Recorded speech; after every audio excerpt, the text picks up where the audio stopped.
টুর্নামেন্টের এখন যা অবস্থা তাতে আর খেলা বাকি আছে দুটো, চারটে কোয়ার্টার ফাইনাল বাকি আছে, দুটো সেমিফাইনাল বাকি আছে আর ফাইনাল বাকি আছে।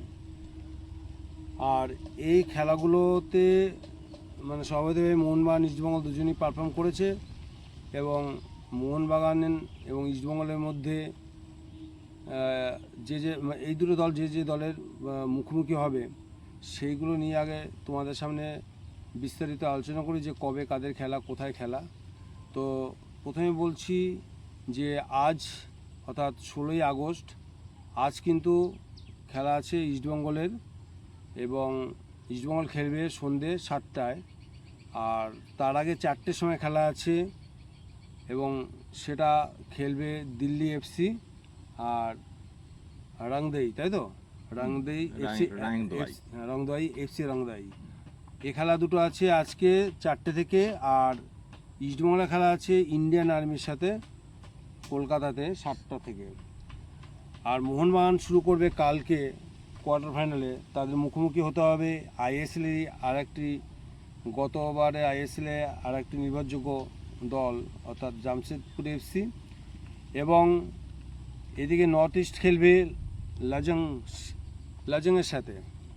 তো এই যে গ্রুপটা পড়েছে যেখানে মোহনবাগান মুখোমুখি হচ্ছে জামশেদপুরের সাথে আর নর্থ ইস্ট মুখোমুখি হচ্ছে শিলংয়ের সাথে। তো দুটো দল এখান থেকে দুটো দল এখান থেকে জিতবে তারা মুখোমুখি হবে সেমিফাইনালে। আর আজকের খেলা যে দুটো দল জিতবে তারা মুখোমুখি হবে সেমিফাইনালে, যেখানে ইস্টবেঙ্গল কোনোভাবেই, যেটা দেখছি ইস্টবেঙ্গল কোনোভাবেই খুব হেভিওয়েট কোনো দলের মুখোমুখি হওয়ার কোনো সুযোগ নেই। সঙ্গে কথা নিশ্চিতভাবে বলা যায় যে যাই হোক না কেন ইস্টবেঙ্গল ফাইনাল নিশ্চিত। মোহনবাগানের বেলায় কিন্তু সে কথা একদম বুকে হাত দিয়ে বলা যাচ্ছে না, কেননা নর্থ ইস্ট যথেষ্ট শক্তিশালী। আমার সঙ্গে গৌতম আছে, সেও অবশ্যই আমার সাপোর্টিং কথা বলবে। এবং জামশেদপুরের খেলাও আমরা দেখেছি, মোহনবাগান তার কাছে হেরেছেও। তো আমরা দেখেছি সেটা, কারণ মোহনবাগানকে কিন্তু দুটো হার্ডেল পেরিয়ে তবে কিন্তু ফাইনালে যেতে হচ্ছে। সেক্ষেত্রে আমার মনে হয় যে যা সূচি হয়েছে তাতে মোহনবাগান মনে হয় একটু সমস্যায় পড়েছে। কেন সমস্যা এই কারণে বলছি, কেন মোহনবাগান এখনও প্র্যাকটিসে সেইভাবে ছন্দে ফিরতে পারেনি। যদিও বা আগের দলগুলোকে মানে গাদাগুচ্ছ গোল দিয়েছে, 6 গোল 8 গোল যা দিয়েছে, কিন্তু তাদের সাথে তো নর্থ ইস্ট এবং জামশেদপুরকে মেলালে চলবে না। সেক্ষেত্রে তাদের স্ট্র্যাটেজি আছে, তারা একটা আইএসএল দল, যত ধারে ভাড়ে যথেষ্ট এগিয়ে। বিশেষ করে আমি যদি বলি 2024 সালে কিন্তু এই নর্থ ইস্টই চ্যাম্পিয়ন হয়েছিল ডুরান্ড কাপ। সুতরাং মোহনবাগান যাদের মুখোমুখি হতে হচ্ছে তারা যথেষ্ট শক্তিশালী দল এবং মোহনবাগানের ক্ষেত্রে এটা সত্যি একটা চ্যালেঞ্জের বিষয়ে দাঁড়িয়েছে। বাট ইস্টবেঙ্গল এই মুহূর্তে যথেষ্ট ছন্দে আছে। আমরা গত ম্যাচে দেখি আরবির সাথে অর্থাৎ কুয়েতের দলটাকে হেলায় 4-1 গোলে হারিয়ে দিয়েছে এবং তারা এই জেতার পরে তাদের মানসিক অবস্থা যথেষ্ট ভালো এবং তাদের কোচ হচ্ছে ভুললে চলবে না আমাদের দাদু অর্থাৎ হাবাস। এবং এই হাবাস যে কি কোচ সেটা মোহনবাগানের প্রত্যেকটা সমর্থক ভালোভাবে জানে এবং ম্যাচ কীভাবে ঘোরাতে হয় সেটাও জানে। সুতরাং আমার যেটা মনে হচ্ছে অ্যাডভান্টেজ অনেকটাই ইস্টবেঙ্গলের, যদিও মোহনবাগানের দল ধারে ভাড়ে, আমি তো আগেও এক কথা বলেছিলাম যে ধারে ভাড়ে এই মুহূর্তে ভারতবর্ষের যে কোনো দলের থেকে মোহনবাগান দল যথেষ্ট এগিয়ে, যে কোনো পজিশনে চ্যালেঞ্জ দিতে পারে এই দল। কিন্তু বাট এই দলটাকে এখনও ভালোভাবে কন্ডিশনে নিয়ে আসতে পারেনি প্যানোস। মোহনবাগানের কোচ যে প্যানোস যে চেষ্টা চালাচ্ছে, হাতের সময় খুব কম। সুতরাং এই সময়ের মধ্যে এই দুটো দলকে হারিয়েই কিন্তু মোহনবাগানকে ফাইনালে উঠতে হবে। বাট আমি লিখে দাও যে আমি এই কথা বলতে পারছি ইস্টবেঙ্গল ফাইনালে উঠেই গেছে, কি বলিস? হ্যাঁ, এবার যা সূচি হয়েছে ডুরান্ডে তাতে ইস্টবেঙ্গল খুবই সুবিধা পাচ্ছে। কারণ এখানে খেলছে আজকে ছোট টিমের সাথে এবং সেমিফাইনাল খেলবে আবার ছোট টিমের সাথে, যারা আইএসএল তো খেলেই না, এমনকি আই লিগেরও টিম নয়। আই লিগে দিল্লি আছে ঠিকই, কিন্তু দিল্লি নিচের সারির একটা দল। আমরা গতবার দেখেছি আই লিগে দিল্লি একদম নিচে শেষ করেছিল। তাহলে এইরকম টিমগুলোর সাথে খেলে ইস্টবেঙ্গল সরাসরি ফাইনালে চলে যাবে, ভালোভাবেই চলে যাবে, এটা আশা করাই যায়। চ্যালেঞ্জ দেওয়ার মতো কোনো টিম নেই ইস্টবেঙ্গলকে। অন্যদিকে মোহনবাগান, যেটা দীপক বলছিল, আইএসএল এর একটা শক্তিশালী দল জামশেদপুর, তার সাথে খেলা, যদি সেই ম্যাচ ফাইনাল যদি সেই ম্যাচ জেতে তাহলে আবার পড়বে, আমি ধরে নিলাম নর্থ ইস্টও জিতে যাবে পরের ম্যাচটা। আর ল্যাজং শক্তিশালী দল, নর্থ ইস্ট ল্যাজং দুটোই শক্তিশালী দল। ল্যাজং নিজের ঘরের মাঠে বরাবরই ভয়ঙ্কর। ইস্টবেঙ্গলে 4-1 গোলে হারিয়েছিল। হ্যাঁ, ইস্টবেঙ্গলকে অতীতে আমরা দেখেছি 4-1 গোলে হারিয়েছে। মোহনবাগানের সাথেও আমরা দেখেছি যখন আই লিগ খেলতো মোহনবাগানকে, ওর পাহাড়ে যে মোহনবাগান হেরে এসছে। অতীতে অনেক রেকর্ড আছে ল্যাজংয়ের নিজের ঘরের মাঠে, ওদের হচ্ছে নিজের ঘরের মাঠে ওরা বাঘ। তো যাই হোক, তাহলে এখানে যদি জামশেদপুরের সাথে জিতেও মোহনবাগান যেতে, কষ্ট করে যদি যেতে, তাহলেও কিন্তু সেই আবার নর্থ ইস্ট যারা 2024-এর ডুরান্ড চ্যাম্পিয়ন, এবং ল্যাজং ঘরের মাঠে বাঘ, বরাবরই যে কোনো টিমকেই ওরা বেগ দেয় ঘরের মাঠে, যত বড় টিম হোক ইন্ডিয়ার। এটা আমরা দেখে আসছি, এটা একটা ট্র্যাডিশন ল্যাজংয়ের ঘরের মাঠে। তো এবং মোহনবাগানকে সেই ল্যাজংয়ে, যদি ল্যাজং আর নর্থ ইস্টের মধ্যে ল্যাজং জিতেও যায়, নর্থ ইস্ট হেরে যায় ধরে নিলাম, চান্স কম, তাও ধরলাম যদি হারে, সেই ল্যাজংয়ের ঘরের মাঠে যেই খেলতে হবে। এবং পাহাড়ে নর্থ ইস্টও ভয়ঙ্কর, পাহাড়ে নর্থ ইস্টও ভয়ঙ্কর, এবং মোহনবাগানকে কোয়ার্টার ফাইনাল টপকে সেমিফাইনাল দুটোই মারাত্মক চাপ, দুটোই মারাত্মক চাপের খেলা। এখন দেখা যাক কি হয়, কিছু করার নেই, সূচি যেভাবে হয়েছে সেভাবে মেনে নিতে হবে। সূচি যেভাবে হয়েছে এবং সেইভাবে মোহনবাগানকে এগোতে হবে এবং দল সেইভাবে সাজাতে হবে। আবার এটাও ঠিক, যদি মোহনবাগান এই গ্রুপে রানার্স হতো, ইস্টবেঙ্গল চ্যাম্পিয়ন হতো, তাহলে মোহনবাগান আবার এই সুবিধাটা পেত। চ্যাম্পিয়ন হয়েছে বলেই মোহনবাগানকে উল্টো হয়ে গেছে খেলা। যাক, এবার আমরা আলোচনায় আসি যে টিম নিয়ে মোহনবাগানকে বা ইস্টবেঙ্গলকে খেলতে হবে, সে টিম কীরকম হতে পারে। বিশেষ করে মোহনবাগান এই মুহূর্তে জেলকোভিক চলে এসছে মোহনবাগানে এবং ছাংতেও জয়েন করেছে। এবং মোহনবাগানের ফরওয়ার্ডের এবং মাঝমাঠের ভারসাম্য আরও স্ট্রং হয়েছে, আপুইয়া সুস্থ হয়ে উঠেছে এবং এই মুহূর্তে মোহনবাগান দল পুরো ফুল টিম কিন্তু মোহনবাগান হাতে পাচ্ছে। যেহেতু আপুইয়া ফর্মে ফিরে গেছে, তার মানে মোহনবাগানের মাঝমাঠ নিয়ে সেই রকম কোনো সমস্যা নেই। ডিফেন্সে এই মুহূর্তে ভারতের সেরা ডিফেন্স, রাহুল ভেকে, মেহতাব সিং, সুভাশিস বোস, অভিষেক টেকসাম এবং তাদের সাপোর্টে আছে দীপেন্দু বিশ্বাস, এছাড়া আশিস রায়। তার মানে ডিফেন্স হচ্ছে এই মুহূর্তে ভারতের সবথেকে সেরা।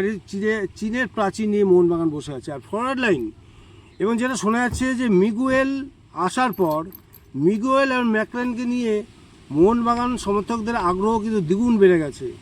এবং এই কম্বিনেশন ক্লিক করে কি না, এবং এই কম্বিনেশন দিয়ে মোহনবাগান সামনের মরশুমে আইএসএল চ্যাম্পিয়ন হতে পারে কি না, সেটাই লক্ষ্য থাকবে। এবং পরবর্তী যে দুটো ম্যাচ আছে মোহনবাগানের, দুটো ম্যাচ এই কারণে বলছি, ধরেই নিচ্ছি জামশেদপুরকে হারিয়ে মোহনবাগান সেমিফাইনালে নর্থ ইস্টের মুখোমুখি হবে, সেই কারণে দুটো ম্যাচ বলছি, বলাটা উচিত না। আমি যদি এরকম বলছি, পরের ম্যাচেই মোহনবাগানের কোচ প্যানোসের কিন্তু পরীক্ষার সময় এসে গেছে, যে ম্যাকলারেন এবং মিগুলের জুটিটাকে তৈরি করা, এবং যদি একবার তৈরি করতে পারে, পরপর যে তিনটে ম্যাচ মোহনবাগানের হাতে চান্স আছে, অর্থাৎ কোয়ার্টার ফাইনাল, সেমিফাইনাল, ফাইনাল, সেখানে দেখে নিতে পারে প্যানোস, প্র্যাকটিস ম্যাচ হিসেবেই দেখতে পারে যে এই জুটি ক্লিক করবে কি না। এবং পাশাপাশি মনবীর সিং এই মুহূর্তে আমরা আগুনের ফর্মে আছে, এবং সাহাল আব্দুল সামাদ এই মুহূর্তে বলা হচ্ছে ভারতের মেসি। এবং যে ফুটবলটা সে ডুরান্ড কাপের এই লিগে আমরা দেখতে পেলাম তার খেলায়, সেখান থেকে মোহনবাগানের সমর্থকদের আগ্রহ কিন্তু প্রচুর বেড়ে গেছে এই প্লেয়ারটিকে নিয়ে। এবং তার সময় এসছে এই মুহূর্তে মোহনবাগানের দায়িত্ব নেওয়ার বহুদিন হয়ে গেল। সিনিয়র প্লেয়ার হিসেবে কিন্তু সাহালের এই মুহূর্তে উঠে আসার একটা বিরাট চান্স। এবং এই বছরটা যদি সাহাল যদি ঠিকমতো কন্টিনিউ করতে না পারে, যে দোষ আমরা আগের বছর দেখেছিলাম, যে ম্যাচটা সে দারুণ খেললো, তার পরের ম্যাচটাই পুরো ফ্লপ। এবং সে কিন্তু এই লিগে আমরা দেখলাম, গ্রুপ লিগে দেখলাম, সাহাল কিন্তু 3টে ম্যাচেই দুরন্ত ফুটবল খেলেছে এবং তার কন্টিনিউটি কিন্তু একেবারে দারুণভাবে মসৃণভাবে এগিয়ে চলেছে। সুতরাং সাহালকে নিয়ে আমাদের যথেষ্ট আশা থাকতেই পারে, আশা আগ্রহ কিন্তু মোহনবাগান সমর্থকদের থাকতেই পারে। পাশাপাশি থাপা ভালো খেলছে, এবং মনবীর সিং গত বছরের দ্বিত গৌরব কিন্তু ফিরে পেয়েছে। এই মুহূর্তে তার 4টে গোলও হয়ে গেছে। এবং সমস্যা হচ্ছে কাকে বসিয়ে কাকে খেলাবে প্যানোসের, এটাই হচ্ছে বড় সমস্যা। এবং এসে গেছে ভারতের সেরা এবং সেরা উইঙ্গার, বলা যেতে পারে ভারতের এই মুহূর্তে সেরা ফুটবলার ছাংতে, এবং ছাংতেকে তো খেলাতেই হবে। একটা সমস্যা, সুয়েল ভাটের কপালে কী আছে নিয়ে আমার চিন্তা নেই। এবং ষষ্ঠ বিদেশি যাকে মোহনবাগান রিক্রুট করতে চলেছে, সে এসে গেলে আরও তো ভয়ঙ্কর অবস্থা হবে প্যানোসের। এই ড্রেসিং রুম সামলাতে, অর্থাৎ কাকে খেলাবে কাকে বসাবে, এবং সামনে আছে ম্যাকলেন, কিন্তু আমরা তাকিয়ে আছি মিগুয়েল এবং ম্যাকলেনের এই যুগলবন্দি কিভাবে ক্লিক করে। আমার মনে হয় কালকে জামশেদপুর ম্যাচে মিগুয়েলকে আর ম্যাকলারেনকে একসাথে খেলাবে, যেহেতু তোর ম্যাকলারেন তো আছেই, খেলেই আসছে, মিগুয়েলও ফিটই আছে, দুজনকে খেলাবে, পাশাপাশি ছাংতেও খেলবে। খেলাটা ভালোই হবে, খেলাটা ভালো হবে এবং কোনো সন্দেহ নেই খুবই খাতায় কলমে খুবই শক্তিশালী টিম। এবং দুপাশ দিয়ে উইঙ্গার হিসেবে, হ্যাঁ একটা কথা বলছি, মোহনবাগানের একটাই নেগেটিভ পয়েন্ট, সেটা হচ্ছে গিয়ে লিস্টান ক্লাসো, মানে দুরন্ত খারাপ খেলে চলেছে। মানে গত বছরে যা ফুটবল খেলছে এবছর জঘন্য ফুটবল খেলছে। আমরা গত ম্যাচে যদি বলি, গত ম্যাচে কম করে 3 থেকে 4টে ওপেন নেট সে মিস করেছে। সুতরাং মোহনবাগানকে এদিকে নজর দিতে হবে এবং মোহনবাগান কোচকে অবশ্যই লিস্টান ক্লাসও বোঝাতে হবে, কিন্তু লিস্টান ক্লাসও এক ভারতের একটা আইকন। সুতরাং লিস্টান ক্লাসর সেই 80 দশকের সেলফিশ মাইন্ডের খেলা কিন্তু খেললে মোহনবাগানকে ভুগতে হবে। কিন্তু লিস্টান ক্লাসের পায়ে খেলা আছে, এটা আমরা সবাই জানি। আমরা গত আইএসএল বা তার আগের আইএসএল আমরা দেখেছি যে বেঙ্গালুরু এফসির বিরুদ্ধে কি দুরন্ত গোল করে সে ম্যাচটাকে পুরো চেঞ্জ করে দিল, মোহনবাগানে ফরে নিয়ে এলো এবং পরপর কতগুলো ম্যাচে দারুণ ফুটবল খেলেছে। বাদিকটা তার কাছে কিন্তু একদম রিজার্ভ আছে, বা যেই খেলুক রবসান থাকতেও কিন্তু বাদিকটায় কিন্তু আমরা দেখেছি শেষের দিকে লিস্টনকে খেলাতে বাধ্য হয়েছে সার্জিও লোবেরো। সুতরাং সেদিক দিয়ে চিন্তা করে এবছর শুরু থেকে লিস্টন ক্লাসও যে পারফরমেন্স দেখাচ্ছে তাতে কিন্তু মোহনবাগান সমর্থকরা যথেষ্ট হতাশ। সুতরাং তার এই পজিশন ঠিক থাকে কিনা, এবং ওই জায়গায় খেলার মতো কিন্তু বহু প্লেয়ার আছে। সুতরাং লিস্টন ক্লাসোকে রিজার্ভ বেঞ্চে বসে থাকতে হবে না প্রথম একাদশে চান্স পাবে, সেটা কিন্তু প্যানোস এবং ওই লিস্টন ক্লাসকে মিলেই কিন্তু সেটা ঠিক করতে হবে, কারণ অন্য অন্য প্লেয়াররা কিন্তু ওই জায়গাটা পাওয়ার জন্য যথেষ্ট আগ্রহী। আমার যা মনে হয় মোহনবাগানের যে হেলদি কম্পিটিশন, এই কম্পিটিশন যদি থাকে এই মোহনবাগানকে হারানো কিন্তু অন্য দলের পক্ষে নিয়ার টু ইম্পসিবল। যদিও কঠিন গ্রুপে মোহনবাগান পড়েছে, বাট মোহনবাগানের পারফরমেন্সে এটা কিন্তু মোহনবাগানের কাছে কোনো সমস্যাই নয়। কি বলিস? না একদম, মোহনবাগানে আমি আশা করি পরপর 3টে ম্যাচই মোহনবাগান জিতবে। আমি দুটো কোয়ার্টার ফাইনালে জামশেদপুর, সেমিফাইনালে তুই যেটা বললি নর্থ ইস্ট ধরে নিলাম, এবং ফাইনালে ইস্টবেঙ্গল এই মুহূর্তে পুরো সেট হয়ে গেছে টিমটা। মোহনবাগানের সাথে প্রথম ম্যাচে ডুরান্ডে 1-0 গোলে হারলেও এখন ইস্টবেঙ্গল টিমটা পুরো ব্যালেন্সে চলে এসেছে। ওই ম্যাচটা নিয়ে একটু চিন্তায় আছি। ওই ম্যাচ ফাইনালে দেখা যাক কী হয়, সেটা পরবর্তী ক্ষেত্রে দেখা যাবে। আপাতত এই দুটো ম্যাচ পরপর মোহনবাগান জিতুক। তো আজকে এই পর্যন্ত, আবার খেলা যখন হবে আজকে বা কালকে, যখন কোয়ার্টার ফাইনাল খেলা সম্পন্ন হবে, তখন আমরা আবার ভিডিও নিয়ে তোমাদের সঙ্গে উপস্থিত হবো। তাই ভিডিও দেখার জন্য অসংখ্য ধন্যবাদ। আবার দেখা হবে নেক্সট ভিডিওতে। বাই।